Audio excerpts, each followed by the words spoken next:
అంటే ఇప్పుడు ఇలాంటి వాటిని రూపుమాపడానికి ప్రభుత్వం చట్టాలు చేసింది కదండి. చట్టాలు చేయటం వేరు సార్, చట్టాలు చేయటం వేరు. నువ్వు ఇటువంటి రూపుమాపుకోవాలి. అంటే క్రీస్తు పూర్వం 2000 సంవత్సరాల క్రితం బాల్య వివాహాలు, సతీ వివాహాలు ఇవన్నీ కూడా రూపుమాపుకున్నాం. ఇప్పుడు విలియం బెంటింగ్ అని, మన రాజా రామ్మోహన్ రాయ్, ఇవన్నీ కూడా మనం సక్సెస్ అయ్యి ఈ కులం మాత్రం కూడా మనం రూపుమాపుకుంటాము.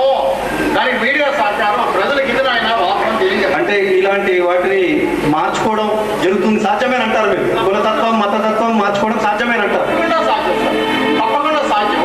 ఇప్పుడు మీరు చెప్తున్నారు అభివృద్ధి అనేది ఎక్కడ ఉంది? అభివృద్ధి చెప్పండి సార్. ప్రభుత్వం ఇన్ని కోట్ల రూపాయలు వెచ్చించి చేసిన అభివృద్ధిని మీ కళ్ళకు కనిపించడం లేదు సార్. అభివృద్ధి అంటేనండి కనపడుతుంది, అందుకే పట్ల ఇప్పుడు భారతదేశంలో హైటెక్ ట్రైన్ ని ప్రపంచ బ్యాంకు రిమోట్ తో కంట్రోల్ చేస్తుంది